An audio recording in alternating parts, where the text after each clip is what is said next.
सबके जीवन में असफलता आती है। असफलता और परेशानियों का आना is a part of our life. और उसको हम पार करके निकल जाए, ये आर्ट ऑफ आवर लाइफ। आपकी पुरानी आदतें आपको नई मंजिल तक नहीं ले जा सकती। इसलिए इंसान को अगर ठोकर लगता है तो वो उसकी गलती नहीं है, लेकिन अगर दोबारा उसी पत्थर से ठोकर लगता है तो ये केवल और केवल उसी की गलती। इस तरह से ऐसा नहीं है कि जिंदगी वहां के बाद खत्म हो जाती है। कभी कभी ना होता क्या है कि इंसान जिंदगी से घबरा जाता है, लेकिन घबराना नहीं चाहिए। गुच्छे की कभी कभी आखिरी चाबी भी ताला खोल देती है। भगवान हमें अगर कभी तकलीफ देता है ना, तो समझिए कि भगवान हमसे बहुत ज्यादा कुछ उससे अच्छा कराना ले जा रहा है। हो सकता है जो किया बहुत गलत हो सकता, वो आगे के मैच में वो इंडिया को लीड कर सकती थी। और भारत का हर व्यक्ति अपने आप में उसके अंदर बजरंगबली इतनी शक्ति है, बस कमी है तो एक जामवंत की, वो उसकी शक्ति को बता दे, फिर देखिए ये देश को हिला सकता है। भारत का युवा कोई जानता था कि बस में टिकट काटने वाला व्यक्ति रजनीकांत बनेगा, वेटर की नौकरी करने वाला अक्षय कुमार बनेगा?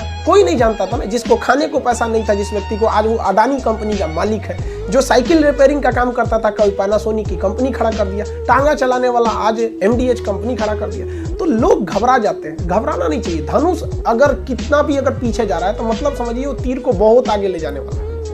कभी लाइफ में कभी कभी बड़ा मोड़ लेता है। हम जब पटना आए थे तो हमारे पास पढ़ाने के लिए कुछ भी नहीं था।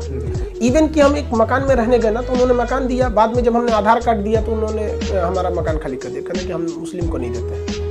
फिर हम एक मुस्लिम के पास गए तो उन्होंने हमसे पूछा कि भाई आपके यहाँ ऐसा कोई जाति उति का लफड़ा तो नहीं? उन्होंने कहा कि हम हिंदू को नहीं देते। हम कहे यार ये दोनों ठीक नहीं है सर, ये दोनों ठीक नहीं है सर। हमको शुरुआत में लगा था कि ये आदमी गलत है, बाद में लगा कि नहीं, हर जगह पे कुछ गलत लोग हैं। तो हम एक ऐसे आदमी साहब के पास, सिन्हा जी हैं, आज भी हम उन्हीं के मकान में रहते हैं। केवल उनके इतनी इंसानियत को देख के उन्होंने साफ कह दिया कि नहीं, हम इंसान को देते हैं, आप इंसान है ना, बस हम उन्हें देते हैं। लेकिन बाद में हर इंसान के पास ठोकर लगते हैं। हम जब पढ़ाने गए तो लोग यहाँ पे 1.5 साल पढ़ाने के बाद, 1.5 साल हम एक कोचिंग में पढ़ाए थे, 1.5 साल, और उन्होंने हमको मेरे पास पैसे नहीं दिए उनका। कोई बात नहीं, बच्चों की तो सेवा की है। फिर हम एक दूसरे कोचिंग में गए, फिर वहाँ पर हमने हमारे पास पढ़ाने से फुर्सत नहीं था, तो हम उन्हीं को कहते थे देखो जितनी फ़ी आती है बच्चों की मिनिमम फ़ी रखिए, जो पैसे आते हैं इससे एक अनाथ आश्रम खोला जाएगा, जहाँ बच्चे पढ़ेंगे फ्री में उनको पढ़ाया जाएगा, दिल लगा के पढ़ाया जाएगा। उन्होंने कहा ठीक है सर, हम पैसे इसका इकट्ठा करते हैं, उनको दे देंगे। लास्टली उन्होंने पैसे लूट लिए और हमारे जेब में केवल 40 रुपये छोड़ा था उन लोगों ने। और पटना से घर लौटने का मेरा किराया 90 रुपया था। हम घर केवल नहीं जा पाए क्योंकि मेरे जेब में केवल 40 रुपये थे। हम गंगा घाट में, NIT घाट है ना,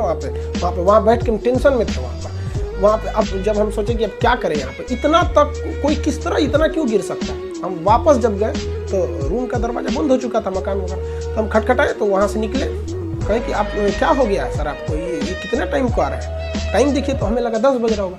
हम टाइम देखे तो रात का 2 बज रहा था। फ्रस्ट्रेशन में उस समय हमको लगा कि नहीं, हमें कोई रोक रहा है। और ये समस्याएं आज बहुत लोगों के साथ है। तभी हमने प्रण लिया था कि आज इसके बाद जब हम कोचिंग चलाएंगे, कोई लड़का मेरे कोचिंग से फीस के गरीबी की वजह से नहीं जा सकता। आज भी वो हैंडीकैप हो, गरीब हो, मेरे यहाँ पढ़ेगा फ्री। बहुत से लड़के दिन में वेटर का काम करते हैं, रात में कभी बड़े बड़े होटल्स में वहाँ काम करते हैं, मेरे यहाँ के पढ़ते हैं। बहुत लड़के कहीं जॉब करते हैं, कोई मॉल में काम करते हैं, यहाँ पढ़ता है, मेरे यहाँ के पढ़ता है। और उसको हम ज़्यादा प्रीफर देते हैं बल्कि उनसे जिनके पास बहुत ज़्यादा संपन्न है। वो ऐसा नहीं कि जो संपन्न है उनसे हमें कोई एलर्जी, लेकिन हाँ, जिनके पास कुछ नहीं है उनके पास खान सर है।